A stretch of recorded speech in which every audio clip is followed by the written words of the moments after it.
Hey, this is Masked Duelist 13 coming at you with a Frog Monarch deck for the November 2015 ban list. I've been playing Frog Monarchs for a number of years now, close to 4 I believe. One of my favorite decks, and I just want to go through some of the updated format lists I've kind of come up with. I really enjoy the deck that I'm playing with now. And I won't waste any time. I'll go right into it, let you guys be the judge of what you think of it. But yeah, so starting out with my two boss monsters, I have one Light and Darkness Dragon and one Cast the Mega Monarch. I absolutely love them both. Both have their strengths. Couldn't decide between them, so I decided to run one of each. Light and Darkness Dragon, people still get surprised when you drop him on the board. Really the only time he's not useful is if your opponent has a monster with more than 2,800 attack points. But other than that, I always find him useful for me. And of course, Caius, you get the double removal plus 1,000 damage. And I have lots of darks that contribute for him, so that really works out for me. For my regular monarchs, you have your standard 3 Caius the Shadow Monarch. Not much else to say there. 2 Ryza. I would love to run 3 Ryza, but currently I only have room for 2. So there's that. And of course, 2 Majesty's Fiend, 1 Secret, 1 Super, but what can you do? If for those of you who don't know what Majesty's Fiend does, he pretty much, monster effects cannot be activated, so stops a lot of monster-based combos, which most decks run around that type of theme. So there's that. There's also 1 Vanity's Fiend, and I also have sided out a Majesty's Fiend, my 3rd Majesty's Fiend, and a 2nd Vanity's Fiend, depending on what type of opponent I'm up against. However many you want to run of these guys, it's kind of up to you. It varies by player, but that's what I feel comfortable running right now. For frogs, you get your standard 3 Swap Frog. Both of this guy's he's really the engine of the deck, and used to run 2 dupe frogs to search him out. Not running dupe frogs right now. I'm actually running a 6 frog engine instead of the 9 or 10 frog engine. Used to run 9 or 10 frog engine and got a bit cloggy and it was kind of slow.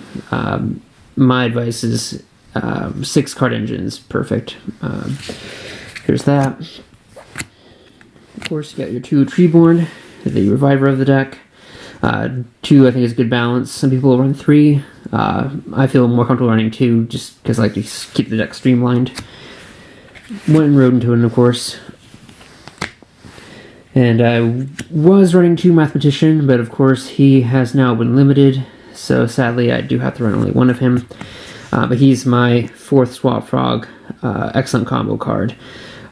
So you normal summon him. He sends level 4 lower monster from your deck to the graveyard, and then he's 1,500 attack, and when he's destroyed by battle, you can draw a card. So he's really good. And I do run a glow-up bulb, just because I do run the Mathematician. I'm not sure if I want to keep the glow-up bulb now that Mathematician's limited to 1. He's a few good combos I can run with him with Frog Monarch. Still on the fence. Let me know what you guys think in the comments if you think I should keep him or not. But he's a fun, if nothing else.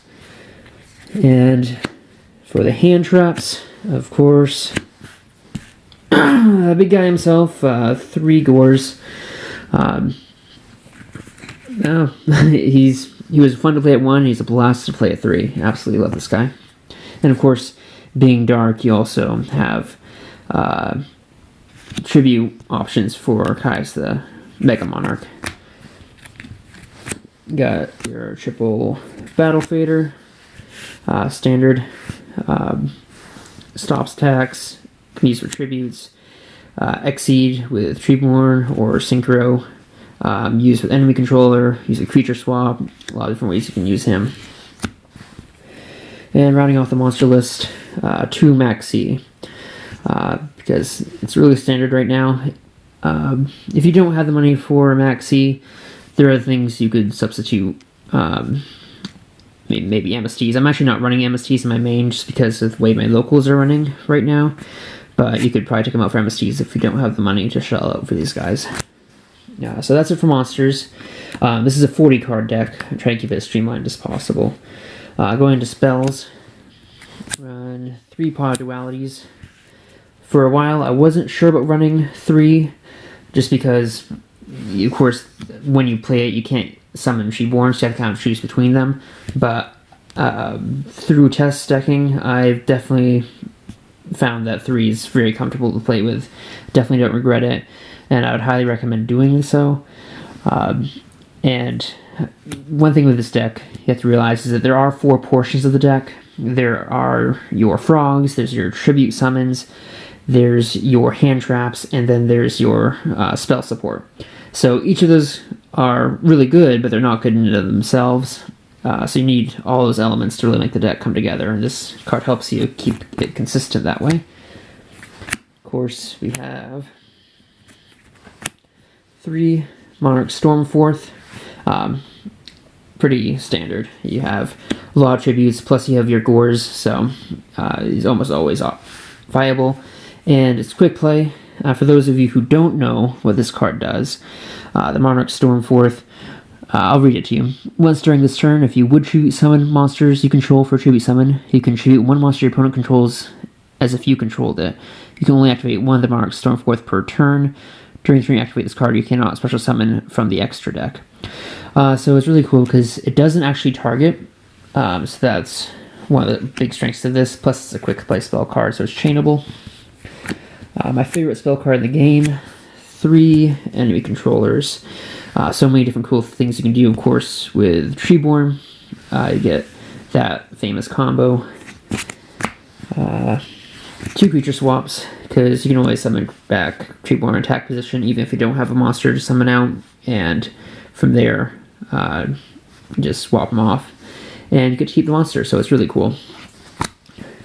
And I need to find something to replace my second Mathematician, so there's Instant Fusion. I'm trying out Node right now to see how he handles in this deck, and I think he'll be really good.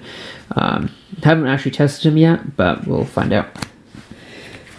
And 1 Raigeki, and Treacherous Trap Hole. A lot of people don't run this card in Frog Monarchs, they just run spells, but I absolutely love this card. A chainable trap card destroys 2 monsters for free. It's really good. People still taken off guard by it, people still fear it.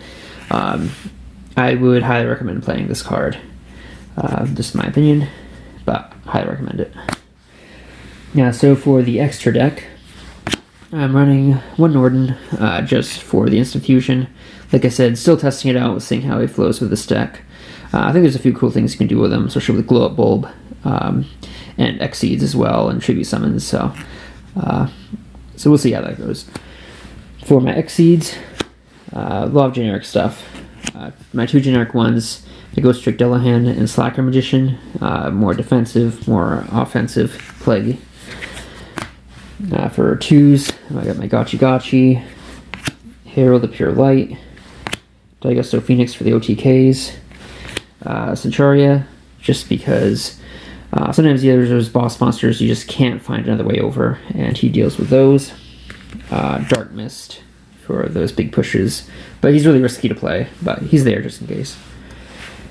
And because I do have Norden and I also run Creature Swap and Enemy Controller, sometimes I end up with 2 4s in the field, so there's the My Stroke for those circumstances.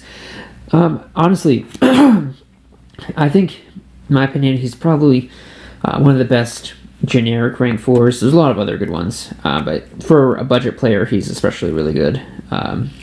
Just all around can do both offensive and defensive plays pretty easily. M7, because I've got a few 6s in there. For Synchros, because I do have the ability to take control of tuners, plus I have my Glow Up Bulb, so I have 1 Formula Synchron, 1 Catastor, 1 Goyu, Black Rose, and Scrap. So that's my 15 card extra deck. And for the side, I'm still kind of working out because kind of seeing how the format's going to turn out this time around. But got Got one Megas the Mobia Monarch. Mobius the Mega Monarch. Of course, there's the two other Vanity's Fiend and Majesty's Fiend. One Darkness Spirit. I was maining him, but I've got a lot of other cards that can take over care of my opponent's monsters. Plus, there's a lot of floaters in the game, so I'll side him for the Swarm decks that don't float very well. We'll see if I'm going to keep him. Not sure yet. Two Penguin Soldiers.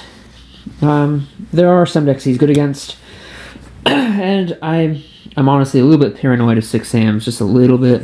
So kind of that surprise 6 Sam player with the triple Sheehan, just in case. One Effect Veiler.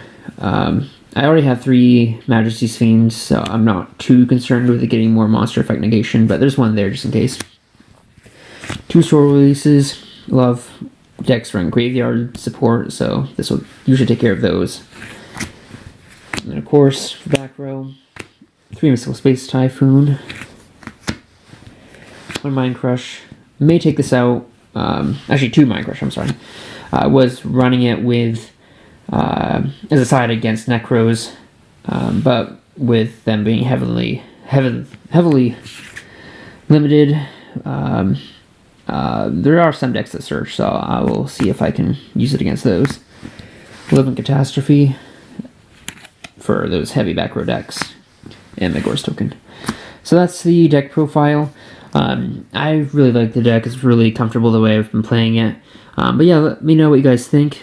Let me know your own experience with the Monarch, if you think I should add anything or take anything out. I know one thing some people are running is the Mass Hero Acid. This says your Harvey's Feather Duster, so he might be a good choice as well. But anyway, that's the video. Thumbs up if you like. Have a great day.